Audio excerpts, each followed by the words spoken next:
Hey everyone, you're watching Ash on Comics. I've got another comic here, another generous donation to the digital comics library of Naomi by Brian Michael Bendis. What is it? Well, it's the biggest new mystery in the DC universe, and it begins here.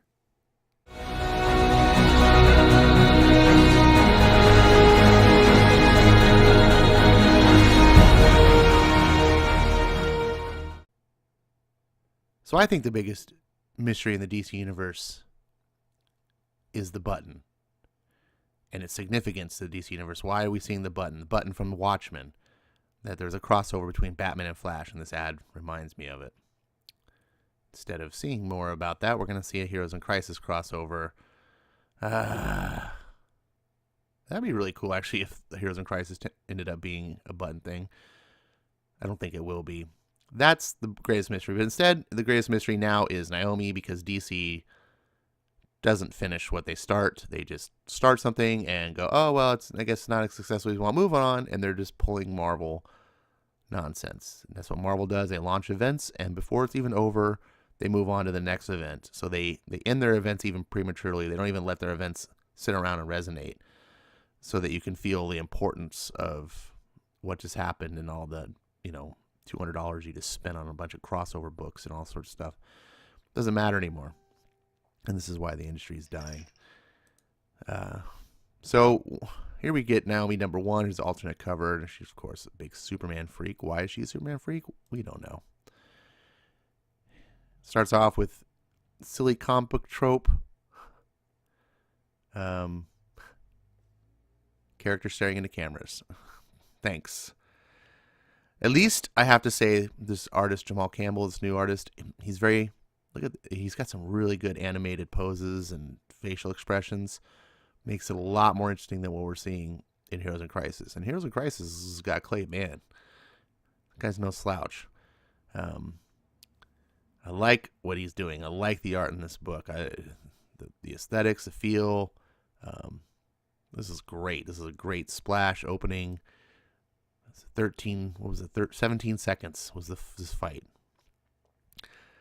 And you're like, okay, well, what's going on? So this is sort of the catalyst for the story. And now we open up the book and we see Bendis characters talking and Bendis speak.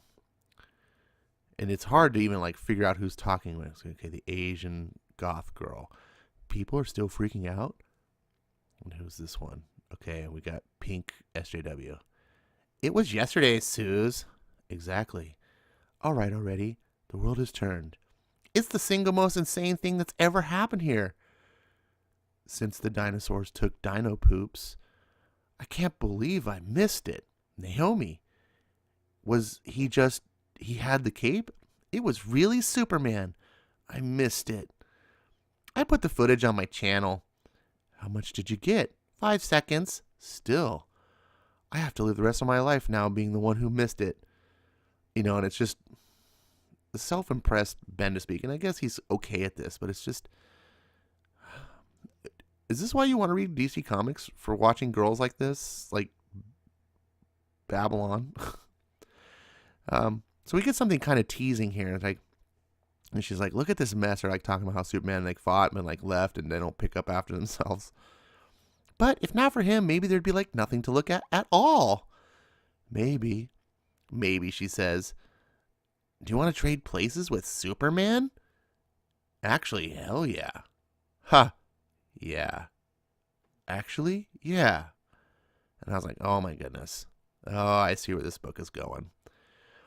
And then we get this spread here of her doing some research, investigating Superman. This is really easy to gloss over. But you have to actually not just look. It's normally you're okay, she's researching. I got the message, move on. It's what she's researching. She's doing specific searches. And she's like, Superman, Port Oswego, search.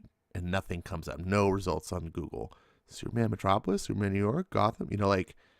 That's strange. How come no one knows that anything even happened here?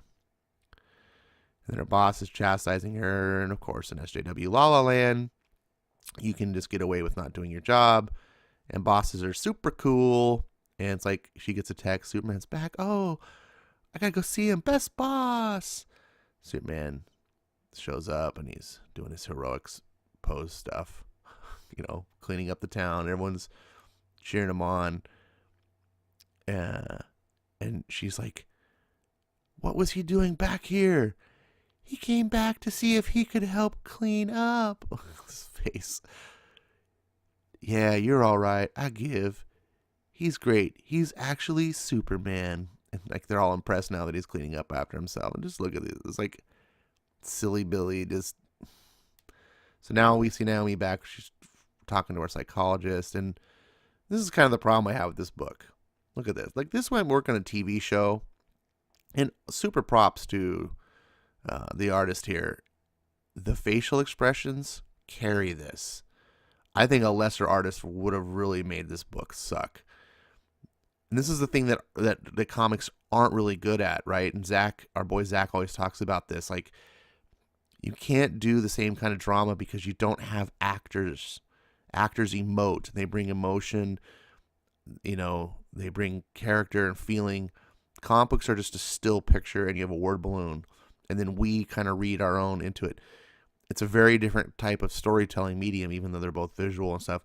You can't tell the same types. One excels the others, Here, Jamal does his best to really try to give these characters emotion. But most comic artists wouldn't succeed in this. And then we get more excuse to have the teenagers all banter and Bendis to relive his Dawson Creek years. And now we get more talk to the camera, blah, blah, blah, blah, blah. It's so interesting. 12 panels of headshots. And then stern Naomi. She's looking around town.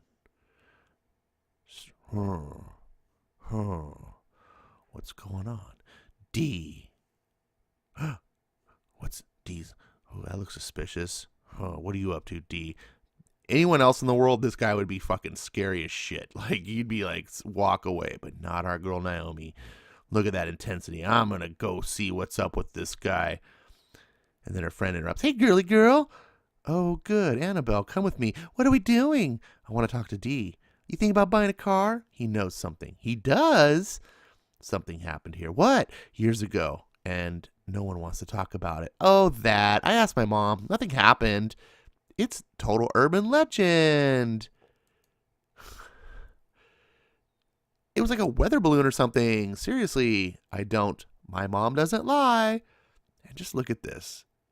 Is this why we want to read comics? Look at like this character interaction. Like, there's nothing wrong with this in real life. Like, I'm not trying to, insult or be offensive to anyone. Like, this is real people. Like, that's not why people read comics. We're not reading comics to look at pink-haired girly girls. She's not even a girly girl. I don't know what to say about her.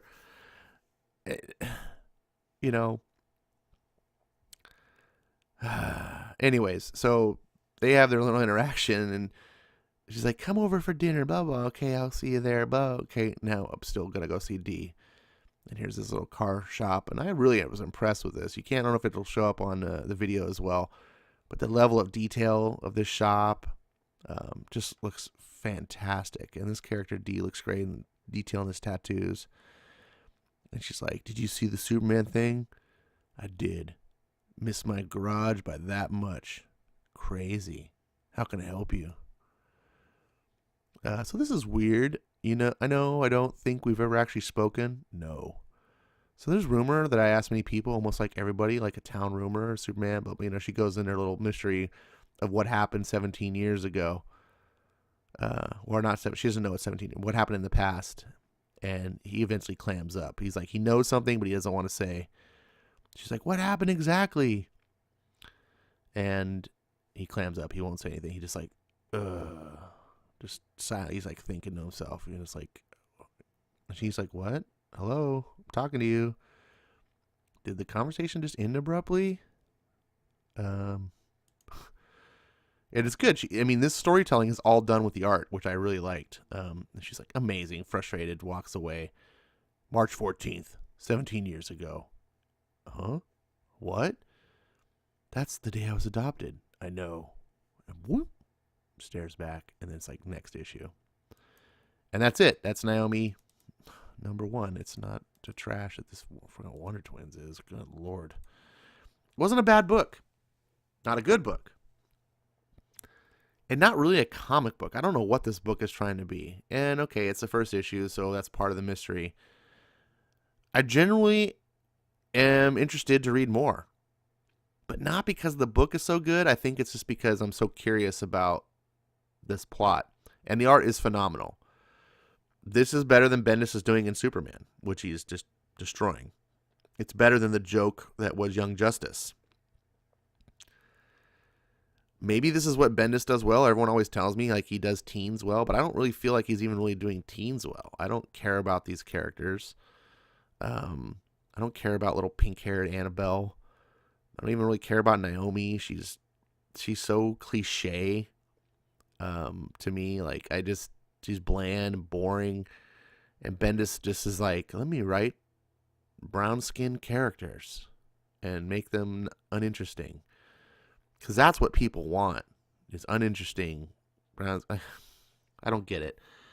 I'm not going to bag on this book too much because, like I said, it's not terrible.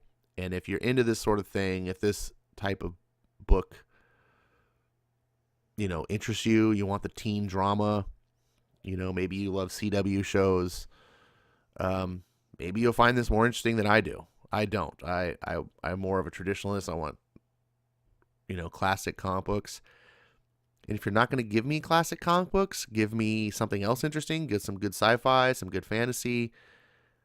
I don't know what's going on. But, like I said, I didn't hate it. And I am actually interested to read the next book. Not enough to buy it, but if someone is willing to donate a digital copy or something of it, I will read it and review it. And I will see you next time. Thank you for watching Ash on Comics.